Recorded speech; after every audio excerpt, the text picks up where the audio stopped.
창세기 19장 말씀은 18장과 이어집니다.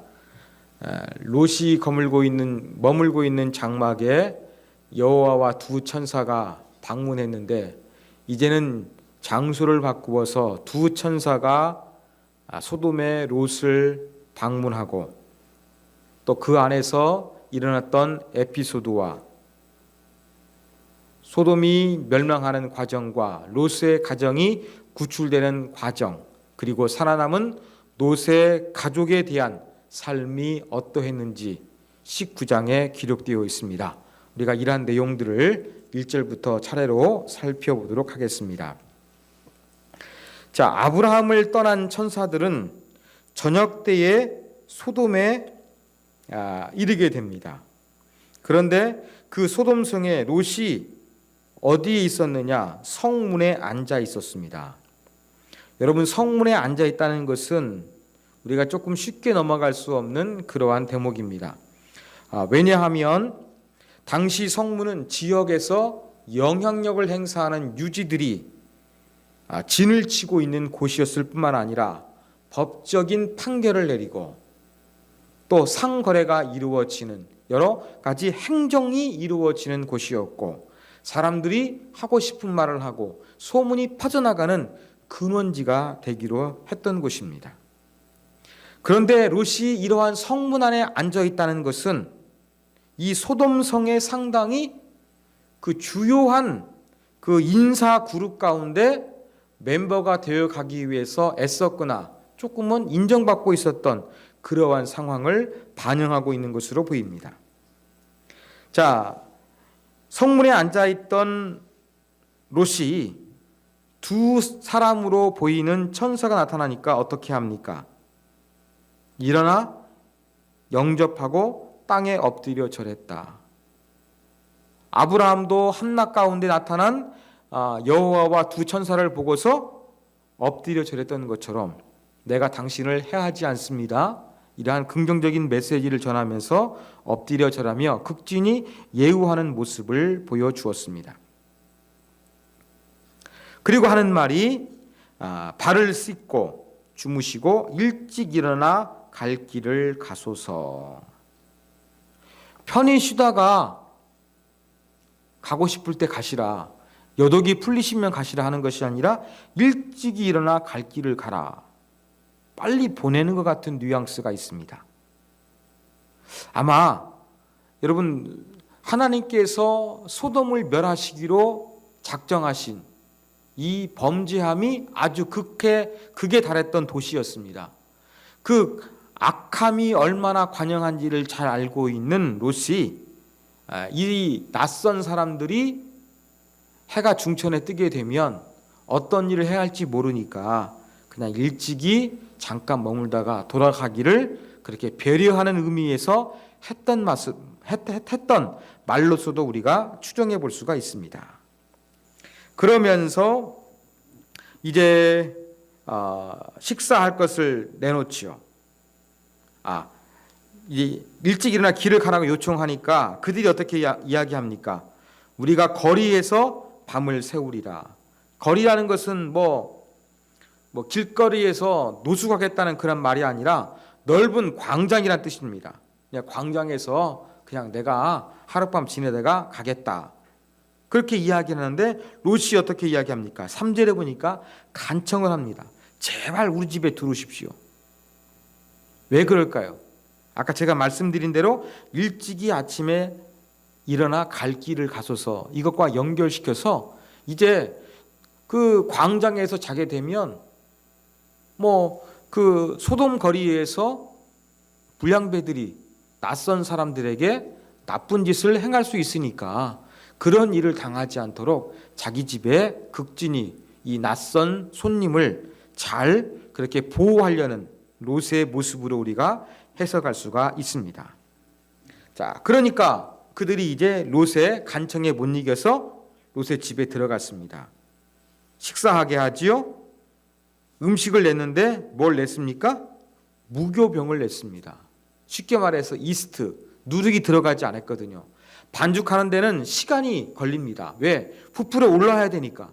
그런데 무교병은 이러한 그 이스트가 없으니까 빨리 해결할 수, 빨리 실시할 수 있는, 완성할 수 있는 그러한 요리였습니다. 배고픈 여행객을 위해서 빨리 음식을 만들어서 제공을 하고자 했던 것이었습니다. 자, 이렇게 음식을 먹고서 이제 잠을 청하기 전에 어떤 일이 벌어지게 되느냐? 소돔성의 사람들이 롯의 집으로 몰려왔습니다.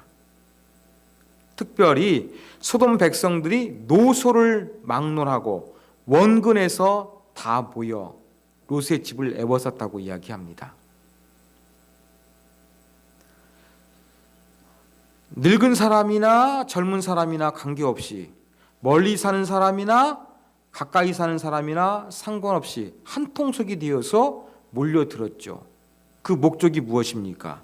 5절, 너희 집에 들어간 낯선 사람 우리한테 넘겨라. 우리가 그들을 상관하리라. 여기서 상관한다는 것은 야단데 성적으로 관계를 하겠다는 이야기입니다. 그러면 지금 남자들이 몰려들어서 두 남자를 내놓으라는 것은 바로 무엇이냐면 동성애예요. 그냥 단순한 동성애가 아니라 이것은 집단 성폭력을 가하는 동성애가 되는 것이죠.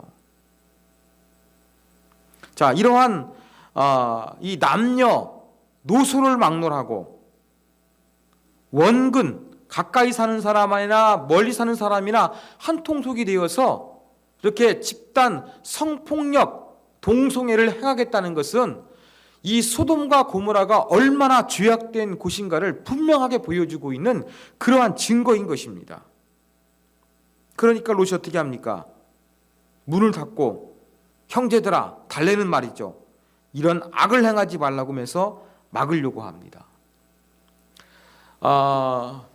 유목민은 손님을 극진히 이렇게 잘 접대하는 문화가 있었습니다. 특별히 자기 집에 들은 손님은 목숨을 걸고서 이렇게 보호하려고 했고, 한 3일 정도는 편히 쉬고 먹고 유하다가 떠날 수 있도록 배려하는 것이 당시에 그 손님을 맞이하는 그러한 환대의 문화가 있었습니다.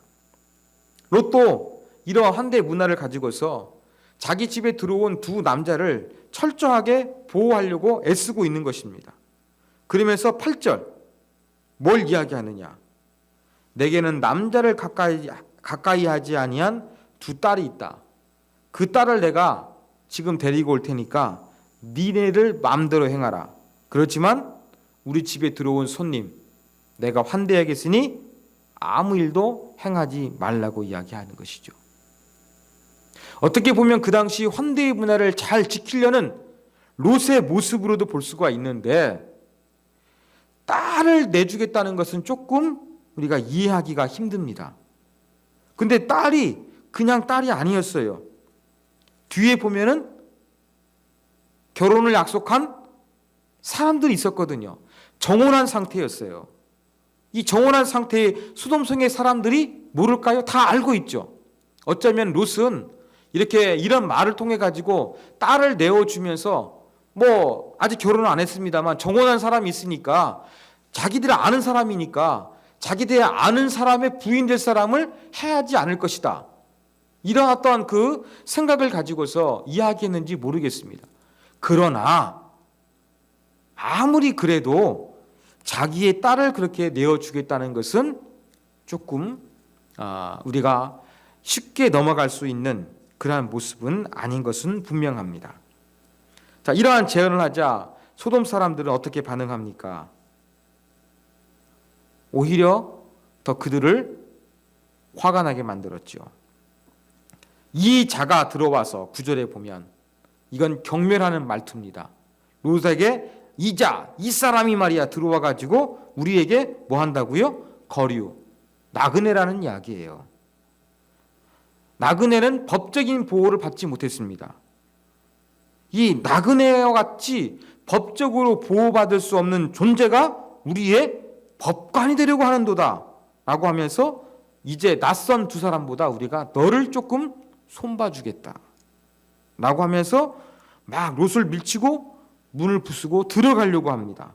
물리적으로 이제 롯이 반대하고 있으니까 억지로 그것을 해체시키고 들어가려고 하는 것이죠.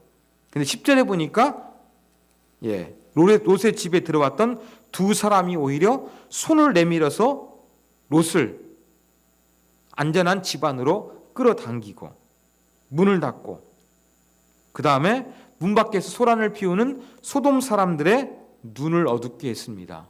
완전히 눈을 멀어버리게 한 것이 아니라 아마 일시적으로 그렇게 문이 어디 있는가 찾지 못하도록 시력을 나쁘게 했던 그러한 능력을 행해가지고 롯을 구출했던 것으로 보입니다.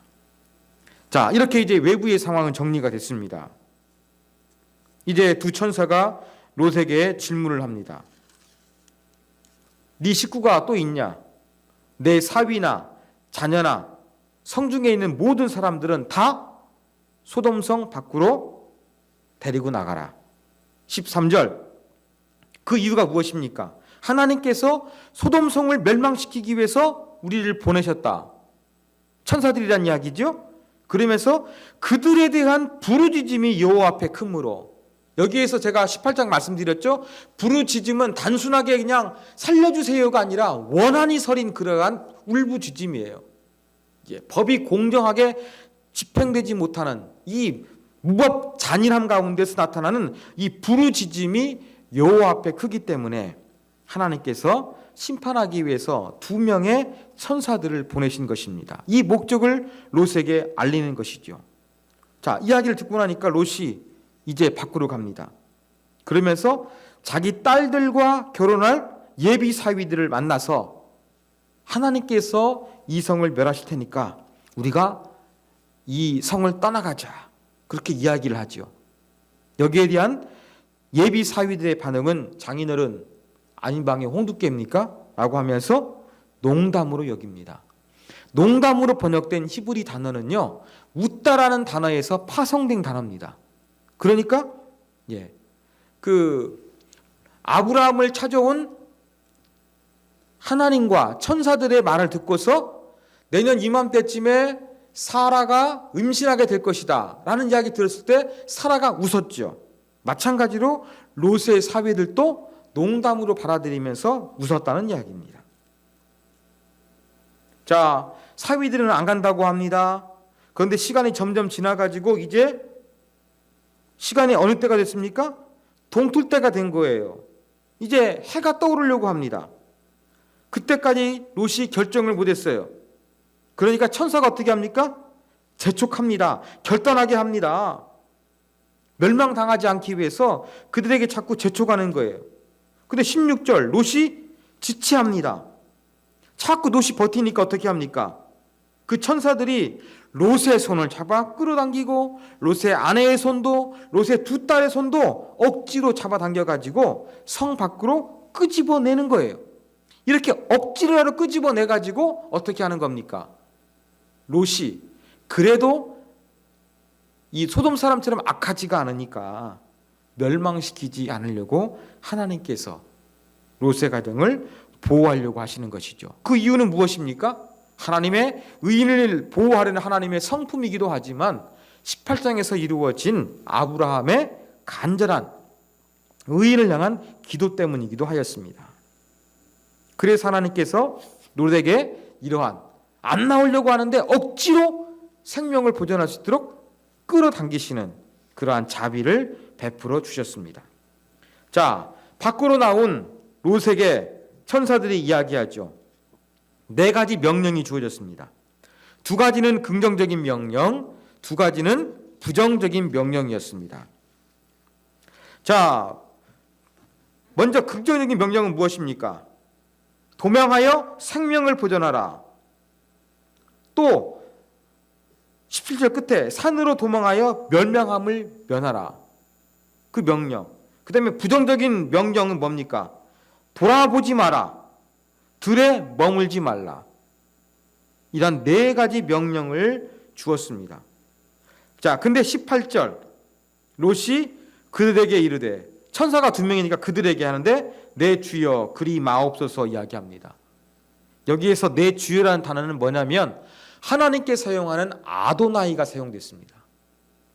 18장에 오니까 롯이 이제 그 하나님이 보내시는 천사인지 안 거예요. 그러면서 하나님께만 사용하는 아도나이란 용어를 천사들 앞에서 단수형으로 사용하고 있습니다. 그러면서 은혜를 인자를 베풀어 달라고 하지요. 19절 중반 이후의 내용은 무엇이냐면 내가 지금 산으로 들로 아니라 산으로 도망가라고 하는데 나는 산까지 도저히 갈 수가 없습니다. 그 전에 재앙 만나 죽을지 모르겠습니다. 이게 무슨 말이에요? 천사가 지금 살려주고 있는데 재앙 때문에 보호하심을 지금 강하게 강제적으로 받고 있음에도 불구하고 내가 재앙을 만나서 죽을까 두렵습니다. 거기까지 산까지 너무 멀어가지고 나 도망 못 갑니다. 그 전에 내가 어떠한 나쁜 일을 당할지 모릅니다. 그러니까 저 옆에 보이는 조그만 성읍이 보이는데 나 거기 들어가겠습니다. 그러면서 이 롯이 뭘 강조합니까? 작은 성읍을 강조하는 거예요. 작으니까 악이 적거나 큰 문제가 없는 것처럼 그렇게 생각을 했나 봅니다. 그러면서 이 작은 성에 들어가서 내가 생명을 좀 보존할 수 있게 해달라. 어떻게 보면 믿음이 없는 소리예요. 아니 지금 멸망하실 것을 선포하시면서 억지로 막 손을 잡고 끄집어냈어요. 그러면 하나님께 감사하고 나를 살려주시니까 하시는 말씀대로 순종해야 되는데 이러한 하나님의 보호함을 잊고 있음에도 불구하고 내가 저 산까지 도망하다 보면은 재앙을 만나 중간에 죽을지도 모르겠습니다. 이건 불신앙이죠. 이러한 반응을 보이고 있는 것입니다. 자, 그럼에도 불구하고 천사들은 어떻게 반응합니까? 롯이 불신앙으로 반응하지만 그래도 그 성읍을 멸하지 않겠다고 약속을 합니다. 그래? 너 그쪽으로 원해? 그러면 그쪽으로 빨리 도망가라 라고 하면서 뭡니까? 내가 거기에 이르기까지는 내가 아무 일도 할 수 없노라. 천사의 의무는 뭐였어요? 하나님께서 두 천사를 보내는 것은 롯을 하나님의 심판으로부터 구출하는 거였어요. 이게 바로 천사들의 미션이었습니다. 그 전까지는 아무것도 할 수 없다라는 걸 이야기하면서 롯의 말도 안 되는 요구를 천사들이 들어주는 그러한 자비를 보여주고 있습니다. 소알, 작은 성읍이란 뜻입니다. 자, 이렇게 해서 이제 롯이 산이 아니라 소알로 들어갑니다. 근데 이때 해가 돋았다고 그랬습니다. 15절에 동틀 때에 빨리 이 성을 떠나라 그랬어요. 그런데 해가 뜰 때에 소알에 들어갔다는 것은 이 소돔과 소알이 그리 거리적으로 멀지 않았다는 것을 잘 보여주고 있는 그러한 이야기입니다. 자, 롯이 소알에 들어가니까 하나님께서 드디어 심판을 시행하시죠. 유황과 불, 이것은 하나님의 심판을 상징합니다. 유황과 불을 소돔과 고모라에게 비같이 내리십니다. 여기 보니까 여호와께서 하늘 곧 여호와께로부터 하나님이 강조되고 있죠. 하나님께서 심판을 직접적으로 시행하고 계심을 강조하고 있는 것입니다. 그러면서 그 성과 성 근처에 있는 모든 것들을 전부 다 엎어 멸하셨습니다. 엎어 멸하셨다. 이 구절에 의해 가지고 많은 학자들은 하나님께서 그 유황불, 우리 그 화산 활동하다 보면 지진 같은 게 일어나다 보면 어떻습니까? 그 유황불이 올라오지 않습니까? 그 온천도 뜨거운 물이 올라오는 것처럼 아마 이러한 것들을 통해서 징벌하지 않았을까 그렇게 추정하기도 합니다. 자, 이렇게 도망하는 와중에 26절 아까 말씀드렸죠? 되돌아보지 말라, 들에 머물지 말라는 부정명령 두 가지를 내렸는데 롯의 아내는 뒤를 돌아보다가 소금 기둥이 됐습니다. 소금 기둥, 생명을 잃었다는 이야기죠. 왜 돌아봤을까요? 아마 롯의 아내도 그 소돔에 대한 향수, 롯이 지체했던 것처럼 롯의 아내도 그 소돔을 좋아했던 것 같아요. 그런 부분들 때문에 소돔에 대한 미련 때문에 뒤돌아보다가 아마 죽임을 당한 것으로 보입니다. 자, 아브라함이 등장합니다. 아브라함은 소돔과 고모라를 멸하실 것을 하나님을 배웅하다가 듣게 되었잖아요. 그러니까 그 다음날 아침에 여호와 하나님을 만났던 배웅했던 그 자리에서 다시 찾아갔습니다. 그 자리에서 하나님께서 심판 행하시는 것을 바라보죠. 예, 소돔과 고모라를 바라보던 롯의 아내는 죽었어요. 그죠? 그런데 아브라함은 소돔과 고모라를 바라봤지만 죽지 않았어요. 왜요? 약속의 땅에서 그 땅을 바라봤기 때문에 그렇습니다. 하나님의 심판이 이루어지는 것을 이제 아브라함이 목격하는 장면이 기록되어져 있습니다. 29절에는 아브라함 때문에 그 롯의 가족을 하나님께서 구원해 주셨다는 것이 다시 한번 강조가 되고 있지요. 자, 이렇게 소돔은 하나님의 심판을 받았습니다. 롯의 가족만 구출을 당한 것이죠.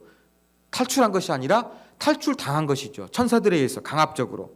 그런데 되돌아오지 말라 그랬는데 롯의 아내도 죽었습니다. 남은 자는 롯과 두 딸밖에 없었습니다. 근데 롯이 자기가 저 산까지는 다 못 가고 그 전에 내가 어떠한 나쁜 땅에서 죽을지도 모릅니다. 그랬는데 이제는 어떻게 이야기합니까? 소돔이 멸망당하는 것을 보고서 큰 두려움을 느꼈나 봅니다. 그래서 이제는 소 아래 거주하는 것도 두려워하기 시작합니다. 산으로 갑니다. 자, 롯은 도시를 되게 좋아했어요. 자, 아브람과 헤어진 롯은 어디에 살았습니까? 소알성 근처에서 살았어요. 점점점 소알성 안에 들어갔어요. 소알성 성문 안에, 죄송합니다. 소알이 아니죠. 예, 소돔성 안에 들어갔어요. 소돔성에 있는 성문에 앉아 있을 정도로 지역 유지들과 친분을 쌓았어요. 그 정도로 롯은 어땠습니까? 문명이 발달한 소돔을 좋아했어요. 그런데 이제는 산에 갑니다. 산은 이러한 문명이 없습니다. 원시적인 삶이죠. 이러한 곳에 가서 두 딸과 함께 거주하게 됩니다. 그 소돔과 고모라가 하나님께서 내리신 유황과 불로서 심판당하는 걸 보고 자기 아내가 소금 기둥이 되는 걸 보고서 너무나 두렵고 충격을 받아가지고 이제는 처음 천사가 말했던 그대로 어디로 가는 겁니까? 이제는 소알성이 아니라 산으로 들어갔던 것입니다. 자, 이렇게 굴에 거주하고 있을 때 하나의 사건이 발생하죠. 모압과 암몬이라는 자손이 어떻게 탄생하게 되었는가, 그 기원을 설명하고 있습니다. 자, 굴 속에서 아버지하고 두 딸만 살고 있어요. 그러니까 딸들이 볼 때 보니까 사랑하는 사람도 있었겠죠? 정오는 사람 있었으니까. 그런데 정오는 사람 전부 다 죽었습니다. 산속에서 정상적인 생활이 아닌 것처럼 산속에 살고 있어요. 그냥 자기네 인생이 완전히 망가진 것 같거든요. 소망이 없는 것 같아요. 어떻게 합니까? 여기서 우리 아버지 죽고 우리 죽으면 우리 가문은 끝이다. 이래서는 안 되겠다. 어떻게 합니까? 아버지에게 잔뜩 술을 먹이고 큰딸이 들어가서 동침해서 임신하고, 그 다음날은 둘째 딸이 들어가서 아버지와 동침해서 또 임신해서 아들을 낳아서 암몬과 모압 족속이 탄생하게 되는 그러한 내용으로 창세기 19장이 끝이 나고 있습니다. 자, 이러한 내용을 통해서 우리가 배울 수 있는 영적인 교훈 몇 가지를 살펴보도록 하겠습니다.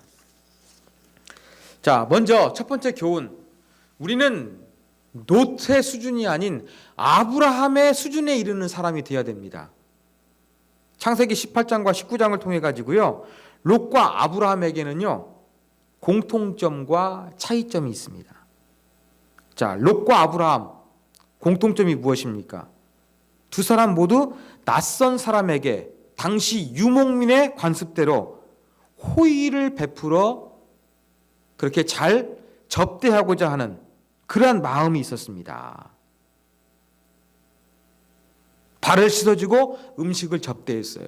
똑같이 이 나그네를 모르는 이방 사람을 환대해 주는 좋은 사랑의 모습을 보여주고 있습니다. 그런데 롯도 분명히 제가 설명해 드렸던 것처럼 아침에 일찍 일어나 갈 길을 가라.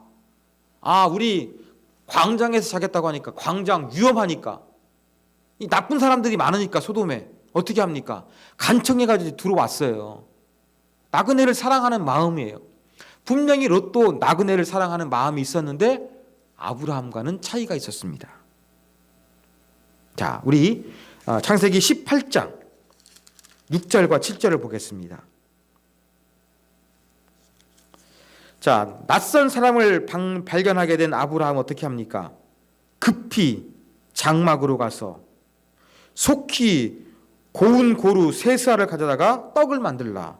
제가 말씀드린 떡도 넉넉히 한 250명 먹을 거, 그 떡 엄청난 떡을 했습니다. 세 사람을 위해서. 자, 그 다음에 7절 보십시오. 달려가서 급히 요리한지라. 7절과 8절에 보면은 시간적으로 손님을 맞이하기 위해서 어땠습니까? 아브라함은 속도를 냈어요. 서둘렀어요. 롯에게는 그러한 표현이 희미합니다. 거의 없습니다. 자, 속도만 아브라함 빨랐을 게 아닙니다. 내용도 볼까요?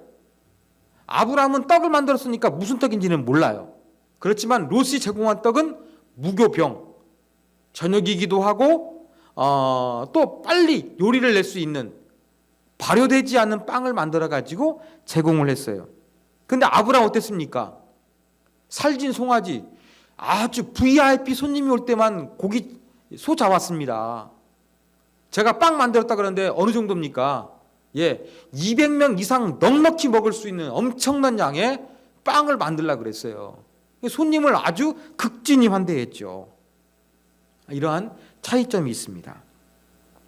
자, 낯선 사람을 향해서 부르는 호칭도 조금 차이가 있습니다.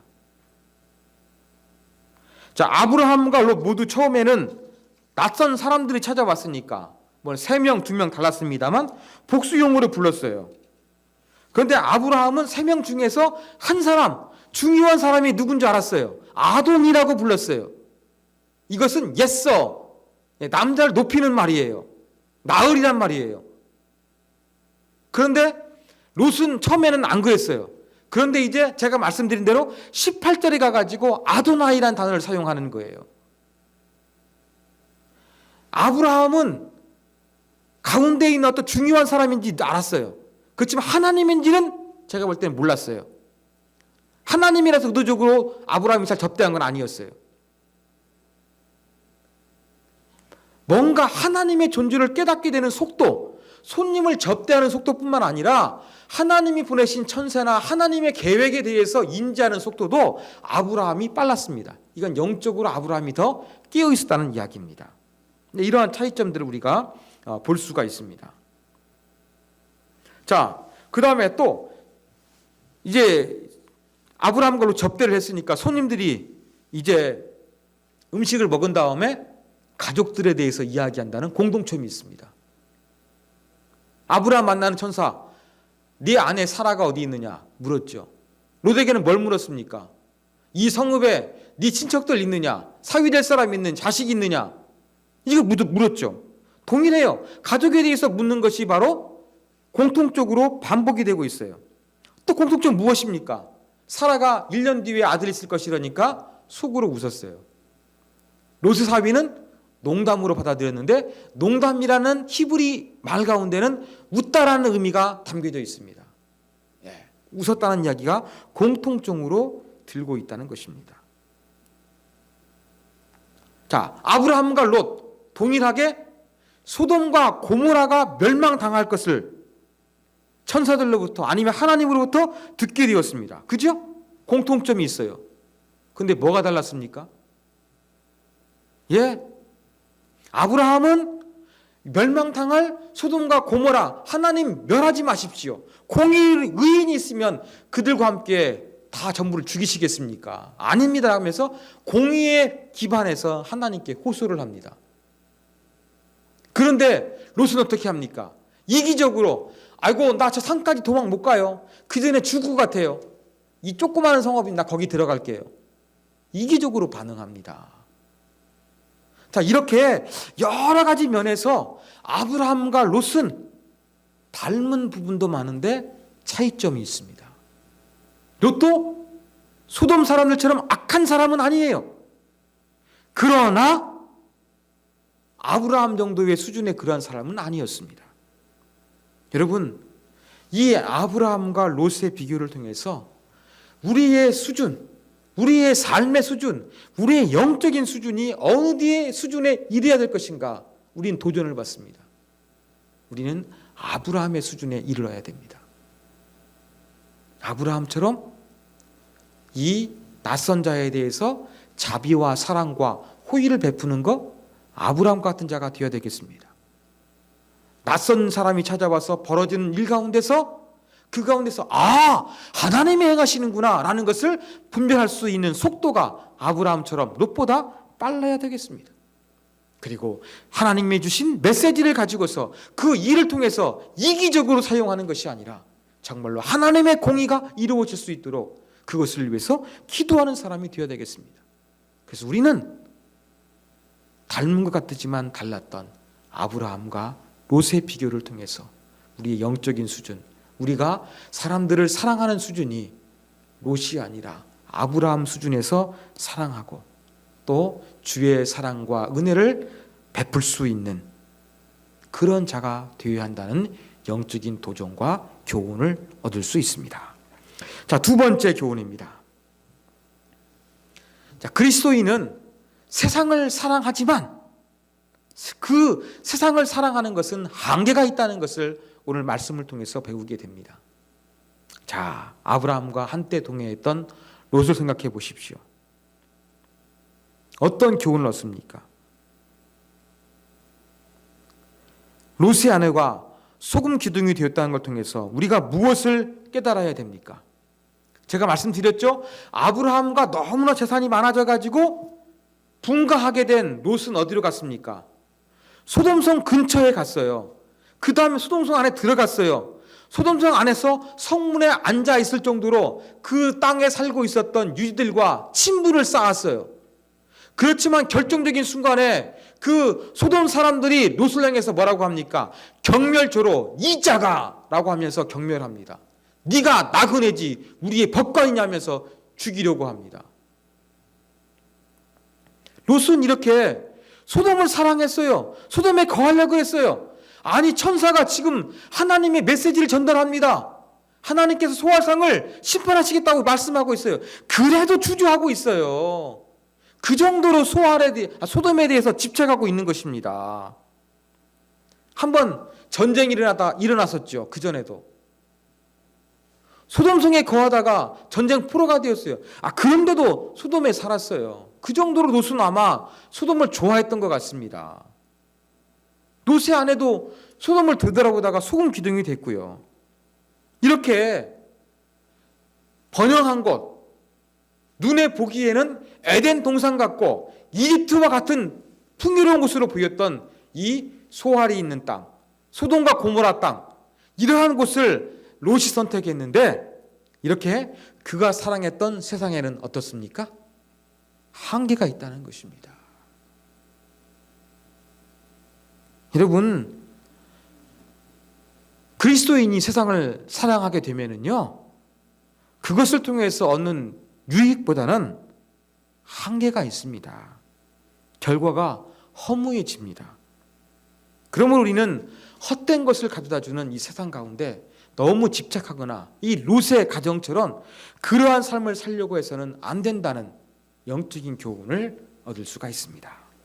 마지막 세 번째 교훈입니다. 여러분, 악한 지역에 사는 사람은요, 악한 영향을 받을 수밖에 없다는 교훈을 우리가 또한 얻게 되는 것입니다. 자, 소돔과 고모라, 하나님께서 무조건 멸망하신 게 아니었죠.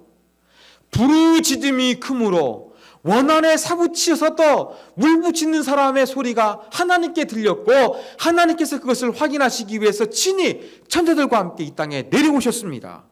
그 정도로 악한 곳이었어요. 그리고 10부정에 기록된 대로 낯선 사람을 환대하는 것이 아니라 집단 성폭력 동성애를 가하기 위해 가지고 우리한테 넘겨라 부르짖던 곳이 바로 소돔이었습니다.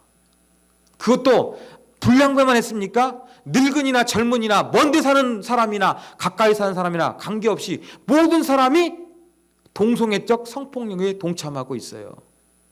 이것은 하나님께서 보시기에 의인이 하나도 없다는 걸 보여주는 증거였습니다. 자, 이러한 도시를 롯은 가까이 했고 사랑했고 여기에서 인정받기를 원했다는 것입니다. 자, 이러한 소돔이라는 곳을 롯이 사랑했고 거기에 살았는데 어떤 영향을 받았습니까? 아까 롯 보시는 것처럼 손님을 최대한 자기 집에 들어온 사람을 최선을 다해서 보호하고자 했어요. 그러면서 뭘 이야기합니까? 우리 집에 남자 모르는 수천여 2명이 있는데 그들을 데려가서 니네들 마음대로 해라. 이게 뭡니까? 그 순간에 나오는 어떤 악한 영향을 받아서 나쁜 결정을 하는 롯의 모습이 드러나고 있습니다. 자, 뿐만 아니라 롯의 아내 소금 기둥이 됐잖아요. 왜요? 소돔에 대한 미련을 버리지 못했어요. 자기가 만났던 귀부인들, 자기가 사랑했던 물건들, 그 번성한 도시들, 내가 왜 이거 떠나야 돼? 왜 천사들을 날 이끌어가는 거야? 이러한 마음으로 뒤돌아보다가 죽고 말았어요. 이게 뭡니까? 소돔의 영향을 받은 증거인 것입니다. 그 다음에 그 두 딸들 보십시오. 불 속에 살면서 어떻게 합니까? 우리에겐 소망이 없다. 늙은 아버지밖에 없는데 어떻게 우리 가문 이제 망했다. 방법은 있다. 뭡니까? 아버지의 술 먹여가지고 두 딸이 하룻밤씩 동침하는 거였습니다. 여러분, 자식이 없었던 아브라함도요, 이러한 방법은 사용하지 않았어요. 그런데 지금 롯의 딸은 이렇게 생각하고 있는 거예요. 저 설교 준비하면서 롯의 딸들이 이렇게밖에 생각할 수 없었을까? 한번 살펴봤습니다. 아니, 이렇게 힘들고 어려울 때 아브라함 찾아가면 되잖아요. 하나님 잘 믿는 아브라함 통해 가지고 어때요? 이 롯의 가문 이어갈 수도 있잖아요. 얼마든지 가능합니다. 그런데 잘못된 지역에 사는 사람들은 잘못된 악한 영향을 받아가지고 늘 결정하는 것이 뭐예요? 악한 결과가 나오는 거예요. 롯이 그랬고 롯의 아내가 그랬고 롯의 두 딸이 그러한 모습을 여전하게 보여주고 있다는 것입니다. 악한 곳에서는요, 악한 영향을 받을 수밖에 없습니다. 그러므로 우리가 하나님 앞에서 거룩하게 살기 위해서는 악한 곳을 벗어나야 됩니다. 여러분, 이 사건 이후로요, 롯은 더 이상 성경에서 등장하지 않습니다. 믿음으로